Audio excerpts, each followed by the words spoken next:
The chair recognizes Senator the Honorable Keenan Johnson. Senator Johnson, you have the floor.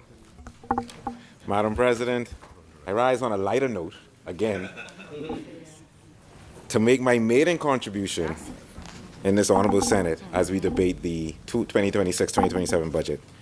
I begin by giving thanks to the Almighty God for bringing me to this moment, Madam President, and to first congratulate you on your election for a second consecutive term as President of this Honorable Chamber. I also congratulate my colleague and friend, the Vice President, on her election, and to all of my colleagues on their appointments to this Honorable Chamber. Madam President, I wish to also thank the Prime Minister, the Honorable Philip Edward Brave Davis, for the confidence that he has placed in me and appointed me to the Senate, and further by appointing me as Parliamentary Secretary in the Ministry of Education, Science and Technology.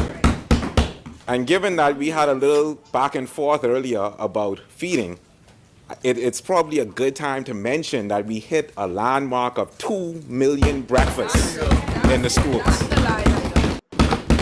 So I don't take this appointment lightly, Madam President. I am here to serve in shaping the future of our children, which is a serious responsibility. But, Madam President, before I turn to policy and the budget, I ask your indulgence as I give a few personal remarks.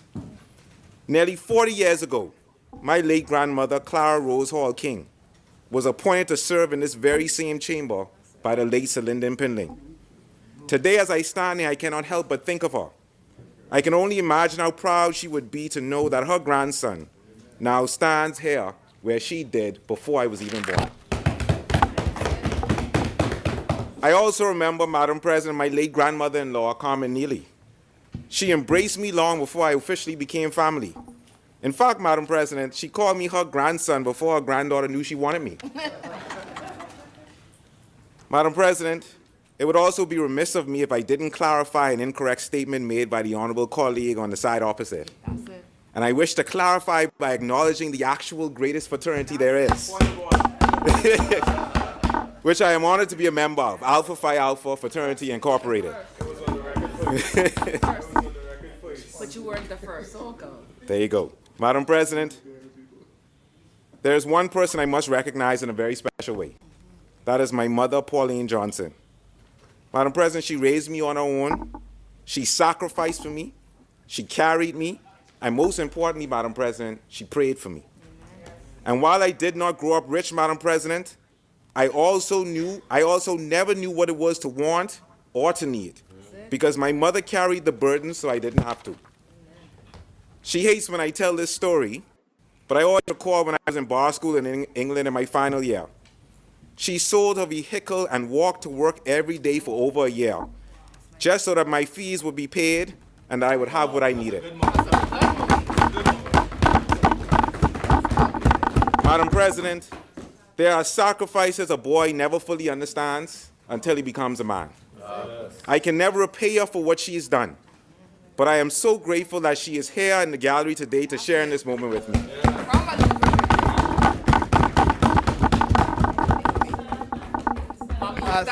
Yes.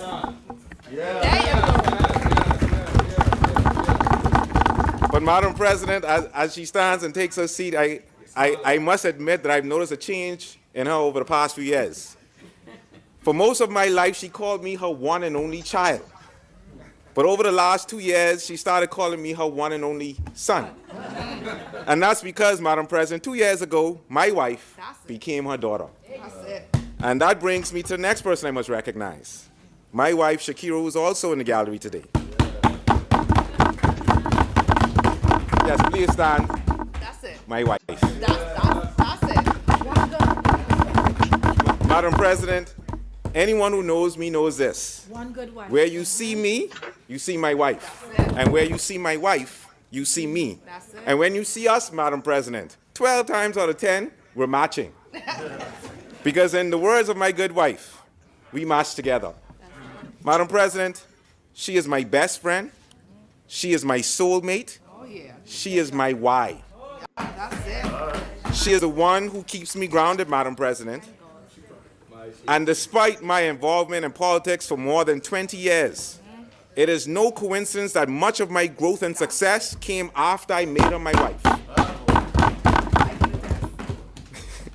Madam President, some may even argue that she's a better politician than me. And I don't agree.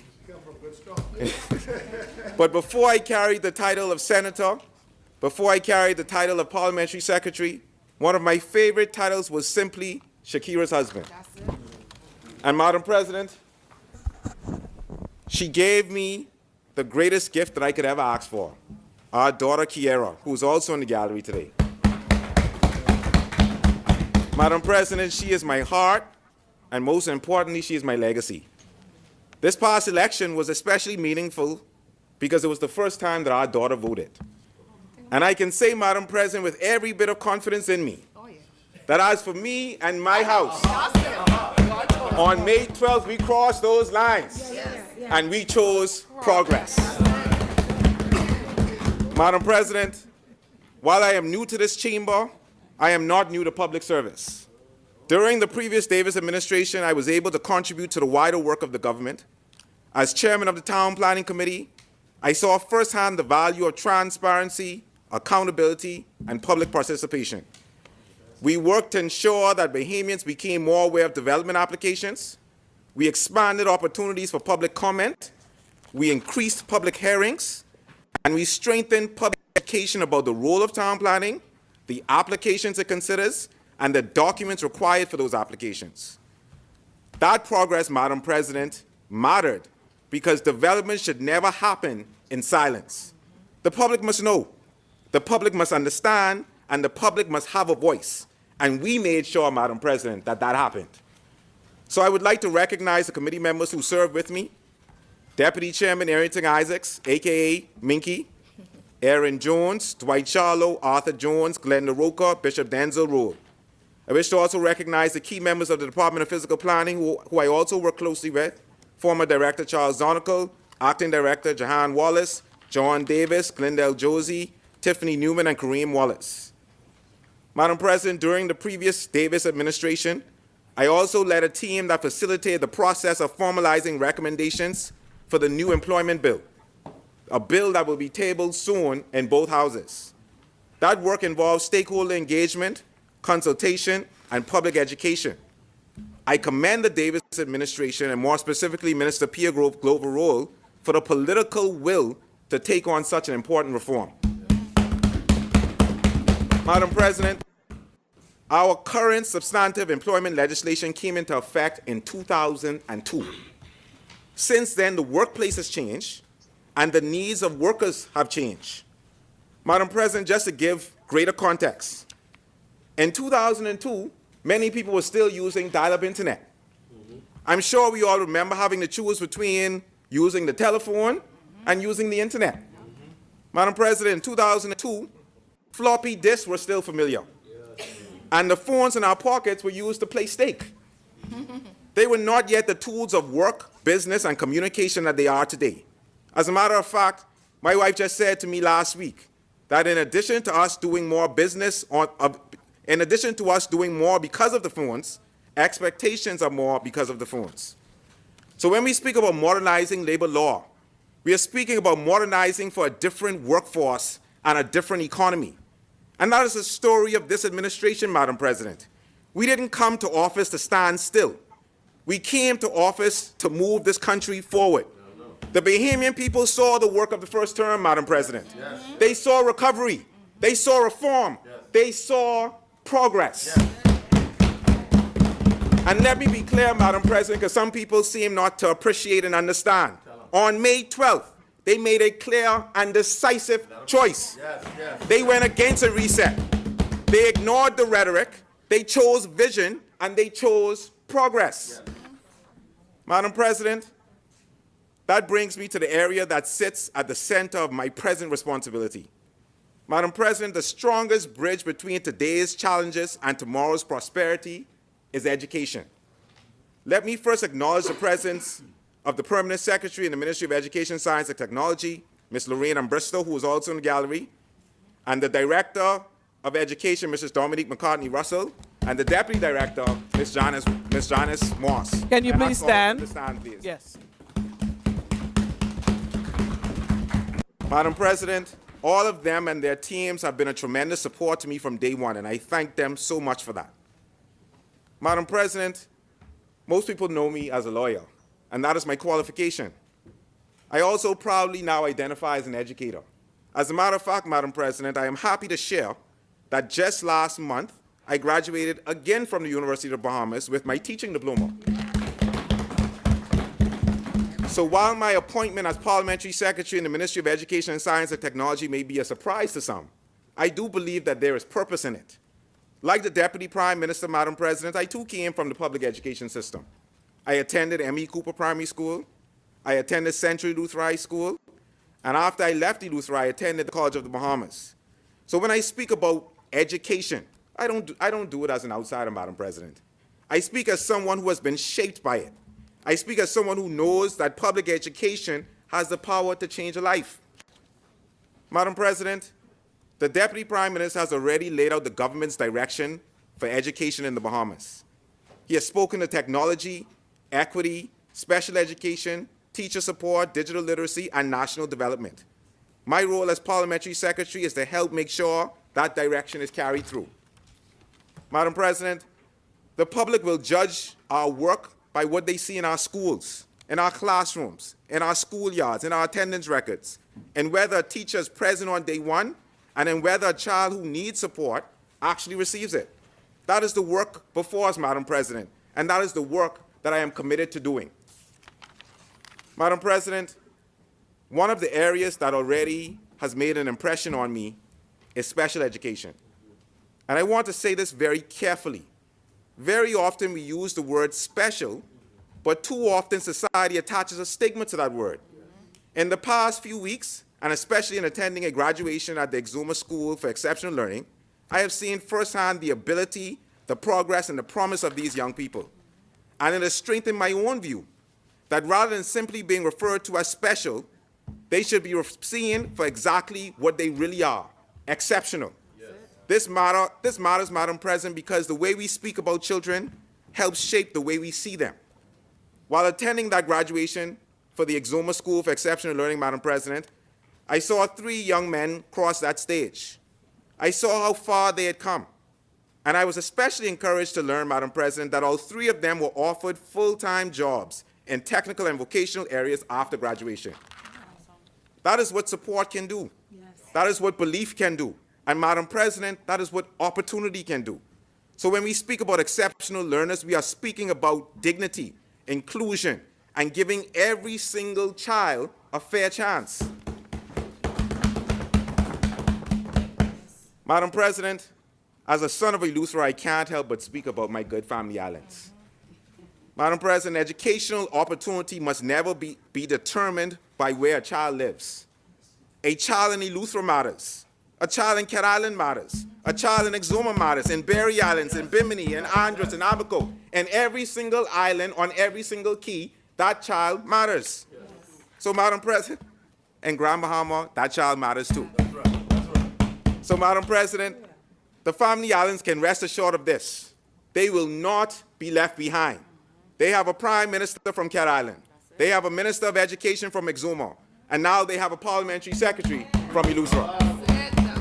So long gone are the days, Madam President, when being from a family island means less access, or less exposure, or less opportunity. Progress must be reached on every single island, and education must do it first. Yes.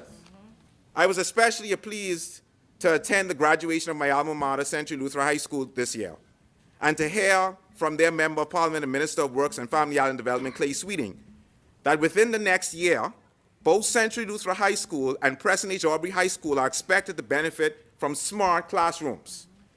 That is what focused investment can produce, Madam President, and that is what modern education must look like. Because when we speak about smart classrooms, we are also speaking about the future of learning. And Madam President, we cannot speak about the future of learning without speaking about technology. Madam President, technology is now a part of the basic infrastructure of opportunity. And listen to me when I say this carefully. We cannot educate Bahamian children with yesterday's tools and expect them to succeed in tomorrow's economy. We must teach them how to use technology. We must teach them how to use it responsibly. And that means digital literacy, cybersecurity, discipline. and giving teachers the training and support that they need. And Madam President, this is also personal to me because my wife has been a strong advocate in this space through her work in Girls in ICT and through her leadership in cybersecurity. So in this area especially, I know that where I fall short, she will hold me accountable and will help me to continue to advocate with conviction. Madam President, this leads me to the most topical issue over the last few years, artificial intelligence. In July 2025, I published an article titled, Regulating AI in the Bahamas, a Hybrid Approach to Governance. In that article, I argued that the Ministry of Education should play a proactive role in developing AI policy, because the way schools respond to artificial intelligence will shape how future generations engage with this technology. I am pleased to say today, Madam President, that because of the work of the Permanent Secretary and the Director and their team, a comprehensive draft AI policy for the Bahamas education system is expected to be ready for stakeholder review before the end of this summer. And I want to be clear, Madam President. When I speak to stakeholder review, I want to be very clear. That means all of the relevant unions will be notified and will have an opportunity to engage with this policy to ensure that their voice is heard. That's progress. This is just one clear sign, Madam President, that we are doing the work now to prepare our education system for the future. Madam President, preparing our education system for the future also means paying close attention to the well-being of our students. I am advised that the Global Health Report 2025 underscores the need for stronger mental health programs for students, and that is now a priority that we must take seriously. And I am pleased to note that the ministry is partnering with the Ministry of Health to support mental health awareness initiatives in our schools, because a child learns best when that child feels supported, seen, and able to cope. And that is why student well-being has to remain a part of how our schools function every day. Madam President, at the end of the day, all of this depends on people, on the teachers and the school leaders. And it depends on making sure our schools are ready to function as they should. No education system can rise above the strength of its teachers. Teachers are at the front line of this work. And I was taught from young that teaching is not a career, it's a calling. We know that there's a teacher shortage, Madam President, and we know the pressure that this places on schools. As my honorable colleague on the side opposite rightly indicated yesterday, I have been asked by the Deputy Prime Minister to explore every possible avenue to address this issue and to remove any barriers where they exist. And I intend to give it every bit of focus and urgency it requires to prepare for the new school year. And I wish to be clear that this is a matter that requires short and long-term attention. And the ministry is attacking this from all angles. Parents expect schools to be ready in September, Madam President. They expect schools to be open. They expect classrooms to be ready. They expect children to be safe. And they expect learning to begin on time. Those are our immediate priorities, Madam President. But I also recognize that there's a wider task before us, which is to build a culture of learning that continues throughout life. Madam President, education does not end at graduation. Learning must remain lifelong. That is why programs such as Upskill Bahamas are needed. As the Prime Minister also emphasized in his budget contribution, these opportunities will help Bahamians build new skills, strengthen existing ones, and open doors for themselves and their families. For many Bahamians, lifelong learning means a second chance, a new skill, and a better opportunity. I care about this because I have seen what adult learning can do, Madam President. I taught at the Eugene Depuche Law School and was the coordinator for its professional development programs. So I got to see firsthand what happens when adults are given a chance to sharpen their skills, build confidence, and improve their prospects. Madam President, a country that supports lifelong learning is a country that is investing in its people. Madam President, and if we are serious about building a culture of learning throughout life, then we must also be serious about partnership. This budget increases the allocation for education, and of course that is welcome. But we know that the needs across our education system continue throughout the year. across every island and across every level. That is why the approval of the BEST Foundation by Cabinet is so important. The Bahamas Education, Science, and Technology Foundation will help create a clear and transparent way for people and organizations who want to support education and to do so in an organized way. And that support can be directed to areas such as technology, teacher development, support for exceptional learners, and resources for schools. It will connect willing partners to real needs, and it will help to ensure that support can be given in a way that is structured, accountable, and easier to sustain. Madam President, that is also where initiatives such as Adopt a School fit in, because partnership must be practical. It must reach schools in ways that people can see, help to provide resources, meet real needs, and strengthen the connection between schools and the communities around them. And that's, in that spirit of partnership, we must continue beyond the classroom as well, Madam President.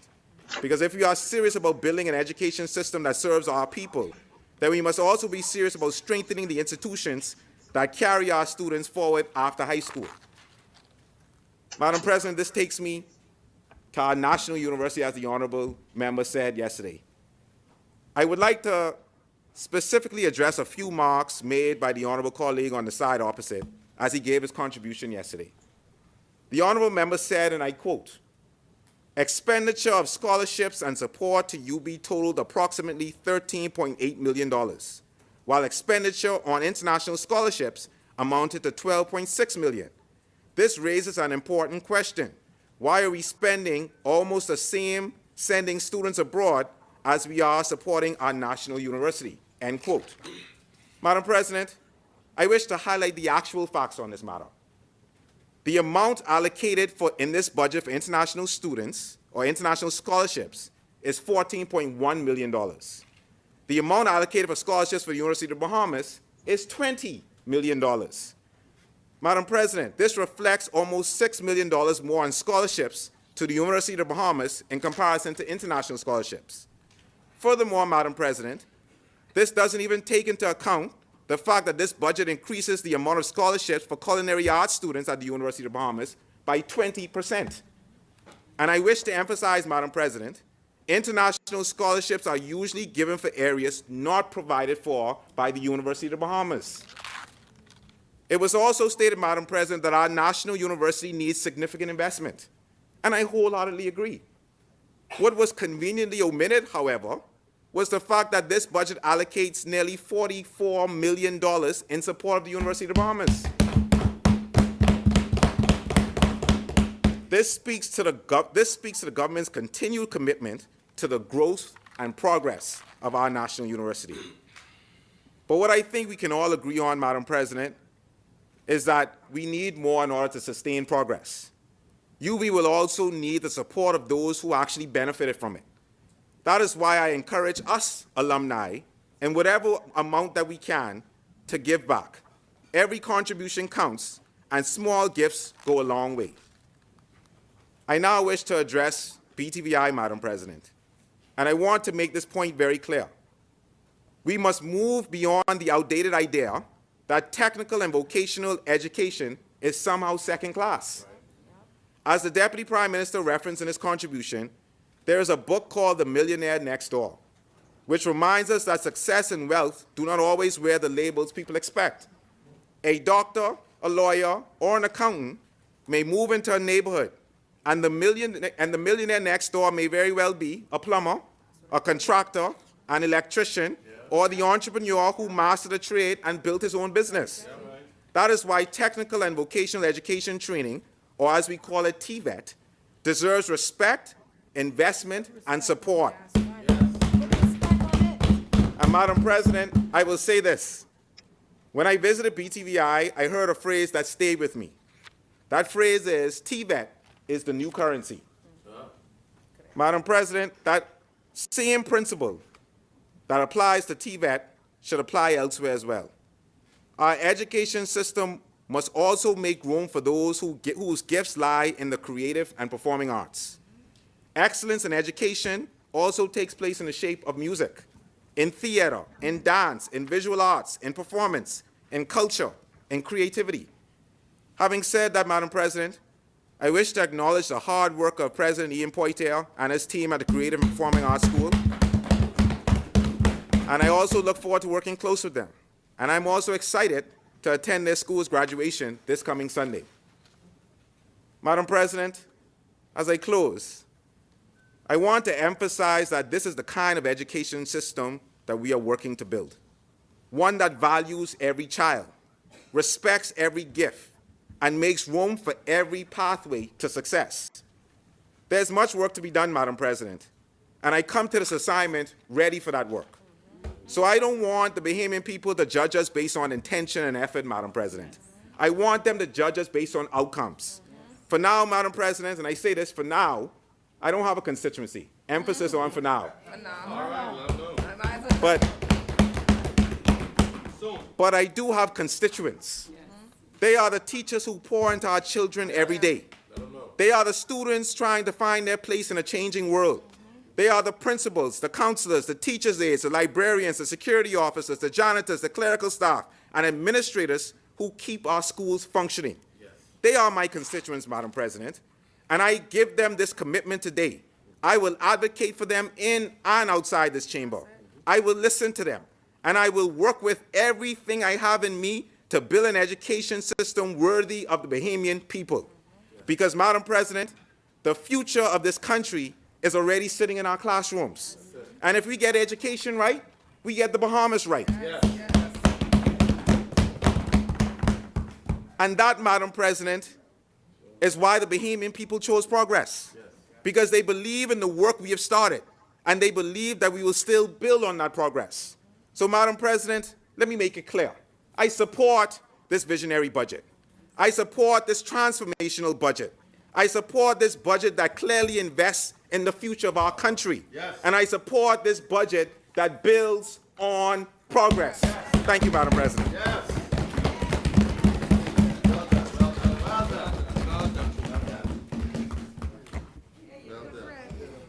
I'm not finished yet. Take a seat. The chair thanks Senator the Honorable Keenan Johnson for his contribution. As many, the chair recognizes Senator the Honorable Trevor Johnson.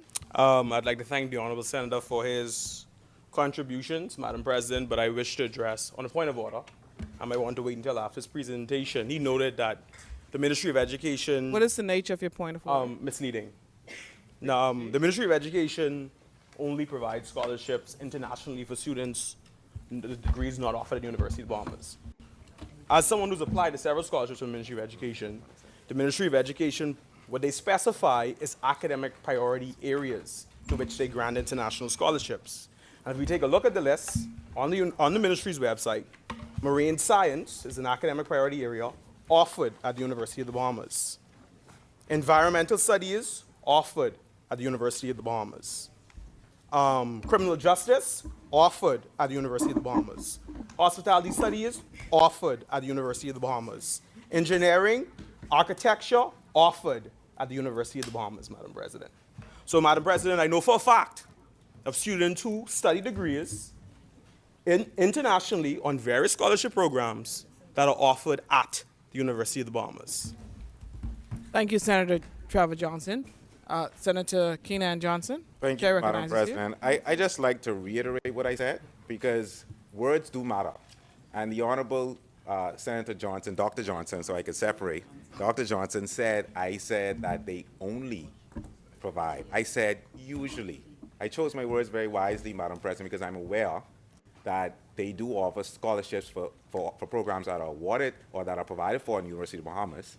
But I'm saying that priority for scholarships are usually given to those that are not provided at the University of the Bahamas. And so again, I also ended by saying that I encourage persons to give. I have it right here. I have it right here. If you'd like me to read exactly what I said, right? International scholarships are usually given for areas not provided by the University of the Bahamas.